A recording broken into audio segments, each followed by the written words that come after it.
ہمیں جواب سے پہلے سر سید احمد خان کی زندگی پر نظر ڈالنا ہوگی۔ 1861 میں یو پی کے انگریز گورنر سر ولیم مور نے نبی اکرم صلی اللہ علیہ وآلہ وسلم کی حیات طیبہ کے بارے میں ایک گمراہ کن کتاب لکھی۔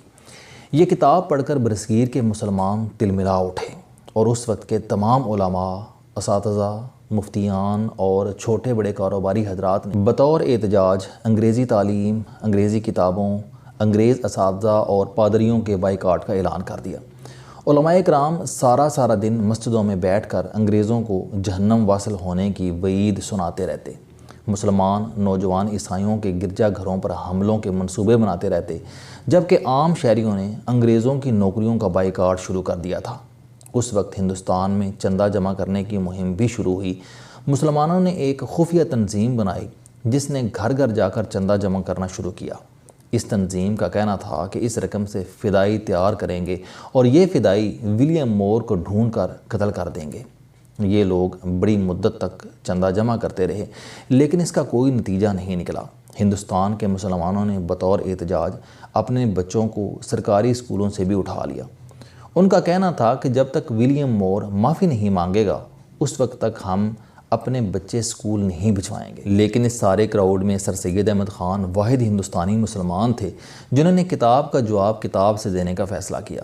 سر سید احمد خان نے بھانپ لیا، اگر ہندوستان کا کوئی بھی مسلمان بچہ سرکاری اسکول میں نہیں جاتا تو انگریز حکومت کو کوئی فرق نہیں پڑے گا، لیکن اگر ہندوستان کے کسی اسکالر نے ولیم مور کی کتاب کا دلیل کے ساتھ جواب دے دیا تو انگریزی معاشرے، انگریزی اسکالر اور انگریز کے پڑھے لکھے طبقوں کو بہت فرق پڑے گا۔ چنانچہ سر سید احمد خان نے سامان باندھا۔ یہ 6 ماہ کا بحری سفر کر کے لندن پہنچے اور انگریزوں کی لائبریریوں کی خاک چھاننا شروع کر دی۔ وہ 2 سلائس، 1 انڈے اور کافی کے 1 کپ پر سارا دن گزارتے تھے۔ وہ برفیلی صبحوں میں صرف پاجامے اور کرتے میں لائبریری تک پہنچتے تھے۔ انہوں نے وہاں اپنی انگریزی کو بہتر بنایا اور 8 سال کی محنت کے بعد ایک معرکۃ الآراء کتاب لکھی۔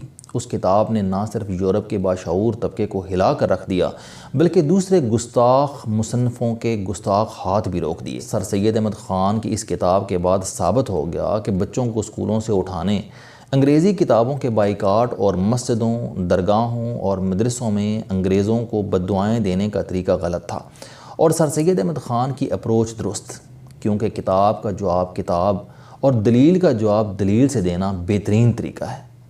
دنیا میں احتجاج کے 2 طریقے ہوتے ہیں، ایک بائیکاٹ اور دوسرا میدان میں اتر کر اسی ٹیکنالوجی، اسی ٹیکنیک اور اسی ہتھیار سے دشمن کا مقابلہ کرنا جس پر آپ کے دشمن کو غرور ہے، جسے وہ اپنی کامیابی قرار دے رہا ہے۔ چند ماہ قبل فیس بک پر نبی اکرم صلی اللہ علیہ وآلہ وسلم کے بارے میں ایک گستاخانہ پیج بنا تھا۔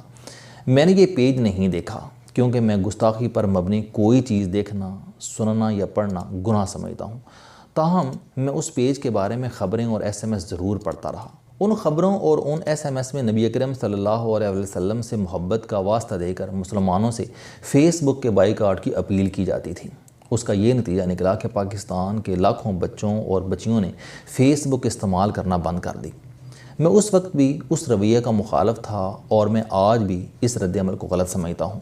میں ایسے معاملات میں سر سید احمد خان کا مقلد ہوں اور میں بائیکاٹ کو کمزوری یا بزدلی سمجھتا ہوں۔ میرا خیال ہے کہ ہمیں میدان میں رہ کر مقابلہ کرنا چاہیے۔ فیس بک ایک سوشل میڈیا ہے جس پر دنیا کا کوئی بھی شخص کسی بھی قسم کا پیج بنا سکتا ہے، اور فیس بک کی انتظامیہ رنگ، نسل، مذہب اور روایت کی تفریق کے بغیر اس کا پورا موقع دیتی ہے۔ فیس بک کی اس پالیسی کا چند شر پسند لوگوں نے غلط فائدہ اٹھایا اور انہوں نے اس پر گستاخانہ پیج بنا دیا۔ ہمیں اس گستاخی پر فیس بک کے بائیکاٹ کے بجائے 2 کام کرنے چاہیے تھے۔ اول، ہم فیس بک کی انتظامیہ کو اپنے مذہبی جذبات سے آگاہ کرتے۔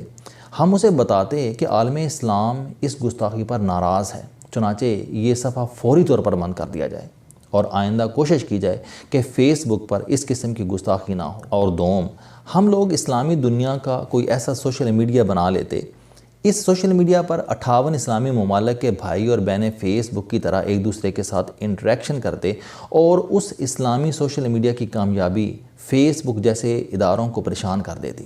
لیکن ہم ان دونوں آپشنز کی طرف جانے کے بجائے ناراض ہو کر بیٹھ گئے۔ اب سوال یہ ہے کہ اگر بائیکاٹ ہی اس مسئلے کا حل ہے تو پھر ہمیں سب سے پہلے کمپیوٹر کا بائیکاٹ کرنا چاہیے، کیونکہ اگر یہ نہ ہوتا تو فیس بک نہ ہوتی۔ ہمیں پھر گوگل کا بائیکاٹ کرنا چاہیے، جس نے فیس بک اور ٹویٹر جیسی ویب سائٹس کو تحریک دی تھی۔ اور ہمیں پھر ای میل کا بائیکاٹ کرنا چاہیے، جو سارے مسائل کی والدہ ہے۔ اور اس کے بعد بھی ہم اگر مطمئن نہیں ہوتے تو ہمیں بجلی اور ٹیلی فون لائن کا بائیکاٹ کر دینا چاہیے، کیونکہ اگر یہ دونوں نہ ہوتیں تو کبھی فیس بک پر گستاخانہ پیج نہ بنتا۔ اور اگر اس سے بھی ہماری تسلی نہیں ہوتی تو پھر ہمیں انگریزی زبان کا بائیکاٹ کر دینا چاہیے، جو آج کل ہر قسم کی گستاخی کا ذریعہ ہے۔ فیس بک کا بائیکاٹ بالکل اسی طرح ہے جس طرح ہم کسی گستاخانہ کتاب کی اشاعت پر پرنٹنگ پریس، سیاہیوں اور کاغذ کی صنعت کا بائیکاٹ کر دیں۔ کیا اس نوعیت کا بائیکاٹ ٹھیک ہوگا؟ مجھے یقین ہے کہ آپ کا جواب نفی ہوگا۔ میں آج تک یہ فیصلہ نہیں کر سکا کہ عقیدت اور پیروی میں افضل کون ہے۔ ہم سب نبی اکرم صلی اللہ علیہ وسلم کی ذات سے عقیدت کا اظہار کرتے ہیں۔ ہم عشق رسول صلی اللہ علیہ وسلم اور غلامی رسول صلی اللہ علیہ وسلم میں موت تک قبول کر لیتے ہیں۔ اچھی بات ہے، یہ محبت، یہ عشق اور یہ عقیدت ہمارے ایمان کا حصہ ہونا چاہیے۔ لیکن ساتھ ہی یہ سوال پیدا ہوتا ہے کہ ہم رسول صلی اللہ علیہ وسلم کی کسی بات پر عمل بھی کرتے ہیں جس کی عقیدت کے ہم دعوے دار ہیں؟ کیا ہم نے رسول صلی اللہ علیہ وسلم کے فرمان کے مطابق جھوٹ بولنا چھوڑ دیا ہے؟ کیا ہم ظالم کو ظالم کہہ رہے ہیں؟ کیا ہم نے کم تولنا اور وعدہ خلافی چھوڑ دی ہے؟ کیا اس اسلامی ملک میں یتیموں اور بیواؤں کو تمام حقوق مل رہے ہیں؟ اور کیا ہم صبح سے رات تک ایک دوسرے کی غیبت نہیں کرتے؟ اور کیا ہماری زندگیوں میں ہمارے رسول صلی اللہ علیہ وسلم کے اسوہ حسنہ کی جھلک دکھائی دیتی ہے؟ نہیں، افسوس نہیں۔ اس پورے ملک میں شاید ہی کوئی شخص ہو جو صبح سے لے کر رات تک رسول صلی اللہ علیہ وسلم کے اسوہ حسنہ کے مطابق زندگی گزارتا ہو، لیکن اس کے باوجود ہم رسول صلی اللہ علیہ وسلم سے عقیدت کے نعرے بھی لگاتے ہیں۔ یہ کیسی محبت ہے جس میں عقیدت تو ہے لیکن پیروی نہیں؟ مجھے بتائیے، کیا نبی اکرم صلی اللہ علیہ وسلم نے جدید ٹیکنالوجی کے بائیکاٹ کو حکم دیا تھا؟ آپ کا اسوہ حسنہ تو یہ تھا کہ جنگ بدر کے بعد وہ کفار گرفتار ہو کر آپ صلی اللہ علیہ وسلم کے سامنے لائے گئے جو آپ کے راستے میں کانٹے بچھاتے تھے، اور آپ جب خانہ کعبہ میں نماز ادا کرتے تھے تو یہ لوگ آپ پر اونٹ کی اوجڑی ڈال دیتے تھے۔ لیکن آپ صلی اللہ علیہ وسلم نے ان سے کہا کہ آپ اگر ہمارے صحابہ کو پڑھنا لکھنا سکھا دیں تو آپ اپنے گھروں کو واپس جا سکتے ہیں۔ یہ ہیں ہمارے رسول صلی اللہ علیہ وسلم کا اسوہ حسنہ، یعنی جدید ترین علم اور جدید ترین ٹیکنالوجی کے عوض جنگ میں غلام بنائے گئے کفار کو بھی معاف کر دیا جائے، جبکہ ہم رسول اللہ صلی اللہ علیہ وسلم کے نام پر جدید ٹیکنالوجی کا بائیکاٹ کر رہے ہیں۔ مجھے یہ بات سمجھ نہیں آتی۔ میرا خیال ہے کہ ہمیں سر سید احمد خان کا طریقہ استعمال کرنا چاہیے۔ ہمیں رسول صلی اللہ علیہ وسلم کی پیروی کے ساتھ ساتھ جدید سائنسز کے میدان میں کھڑے ہو کر اپنی صلاحیتوں کا لوہا منوانا چاہیے۔ ہمیں فیس بک کا جواب فیس بک کے ذریعے دینا چاہیے۔ ہمیں ثابت کرنا چاہیے کہ ہم ایسے نبی کی امت ہیں جو بائیکاٹ نہیں کرتا، جو علم کا علم، ٹیکنالوجی کا ٹیکنالوجی، ادب کا ادب، طاقت کا طاقت، اخلاقیات کا اخلاقیات کے میدان میں مقابلہ کرتا تھا، اور جس نے علم کو مذہب، سیاست اور معاشرے کی بنیاد بنایا تھا۔ میں نے چند دن قبل فیس بک جوائن کی، تھوڑے عرصے میں ہمارے صفحے کو 24,000 لوگوں نے جوائن کر لیا۔ ہم اس کی تعداد لاکھوں تک لے جانا چاہتے ہیں۔ ہماری خواہش ہے کہ یہ اسلامی دنیا کا سب سے بڑا صفحہ بنے اور ہم اس پیج کے ذریعے اپنے نبی صلی اللہ علیہ وسلم کے احکامات کی ترویج بھی کریں، اس کی ناموس کی حفاظت بھی کریں، اور اس علم کی نشر و اشاعت کا باعث بھی بنیں جسے رسول اللہ صلی اللہ علیہ وسلم نے مومن کی کھوئی میراث قرار دیا تھا۔ چنانچہ آپ لوگ بائیکاٹ معطل کر کے اس صفحہ پر آ کر اپنے اچھے اور نیک خیالات دوسروں کے ساتھ شیئر کریں تاکہ علم اور نیکی آگے بڑھ سکے، ہم ثابت کر سکیں کہ ہم فیس بک پر رہ کر فیس بک پر ہونے والے پروپیگنڈے کا مقابلہ کریں گے۔ السلام علیکم۔ آپ اسٹوڈنٹ ہیں، کوئی جاب کرتے ہیں، کاروبار کرتے ہیں، یا پھر آپ گھریلو زندگی گزار رہے ہیں۔ اگر آپ اپنی زندگی کو بدلنا چاہتے ہیں تو اس چینل علم دوستی پر آپ زندگی میں کامیابی کے لیے جاوید چوہدری صاحب کے موٹیویشنل، سوشل، سیلف ڈسکوری سے ریلیٹڈ اور صحت سے متعلق بے شمار کالم سن سکتے ہیں۔ میرا دعویٰ ہے کہ یہ چینل آپ کی زندگی بدل دے گا۔